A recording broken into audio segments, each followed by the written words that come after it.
அடுத்தது Adani total case இந்த current லெவலில் கன்சிடர் பண்ணலாமா? அதானி டோட்டல் கேஸ் வந்து இன்னும் காஸ்ட்லியாக தான் வந்து இருக்கு. இந்த லெவலில் வந்து கன்சிடர் பண்ணுறது பெட்டராக வந்து இருக்காது. அடுத்ததான் நேட்கோ ஃபார்மா கம்பெனி. இப்போ இந்த டைம்ல என்ன பண்ணலாம் அப்படின்ற மாதிரி கேட்டிருக்கீங்க. ஸோ இதுல வந்து ஸ்விங் ட்ரேட்லாம் பண்ணலாமா அப்படின்ற மாதிரி கமெண்ட் வந்து பார்க்க முடிச்சு. நம்ம இங்க ஸ்டாக்ஸ் எல்லாமே பேசுறது எல்லாமே இன்வெஸ்டிங்காக மட்டும் தான் வந்து பேசுறோம்.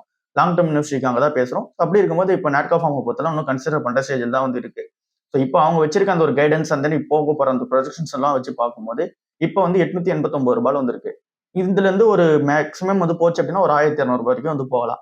ஸோ இந்த ஒரு 800ல இருந்து இல்ல அப்படின்னா ரூ. 750 வரைக்கும் கூட போகலாம். ஸோ ஒரு 750ல இருந்து இந்த ஒரு ரூ. 1200 வரைக்கும் தான் ட்ரேட் ஆகிட்டு இருக்கும். இதுக்குள்ளே தான் இந்த ஒரு ஷேர் வந்து இருக்கிறதுக்கான சான்சஸ் வந்து இருக்கு. அடுத்ததான் கூப்பிட் லிமிடெட். இந்த ஒரு ஷேர் வந்து 65% ஏறி இருக்கு. பட் ஆனால் இன்னுமே கன்சிடர் பண்ற ஸ்டேஜில் இருக்கான்னு சொல்லி கேட்குறீங்க. இந்த ஒரு ஸ்டாக்கை பொறுத்தவரை லாஸ்ட் ஒரு 3 இயர்ஸா இன்வெஸ்ட்மெண்ட் பண்ணவங்களுக்கு ஏறிக்கிட்டே தான் வந்து இருக்கு. இன்னும் இந்த ஸ்டாக் வந்து பாத்தீங்கன்னா இறங்குற மாதிரியே வந்து தெரியல. வேல்யூஷன்ஸ் வந்து பாத்தீங்கன்னா இன்னும் ஐயா போயிட்டே வந்து இருக்கு. 100ன்ற பிரைஸ் எல்லாம் தாண்டி இப்போ 177ன்ற பிரைஸ் எல்லாம் வந்து நிக்குது. ஸோ இந்த அளவுக்கு வந்து பிசினஸ் மேட்ச் பண்ணுதான்னு கேட்டீங்கன்னா கண்டிப்பா மேட்ச் பண்ணல. ஸோ இந்த ஒரு ஸ்டாக்கை எப்போ வேணாலும் வந்து அடிக்கலாம். அதனால இந்த ஒரு ஸ்டாக் பக்கம் போகாம இருக்கிறதே பெட்டரா இருக்கு.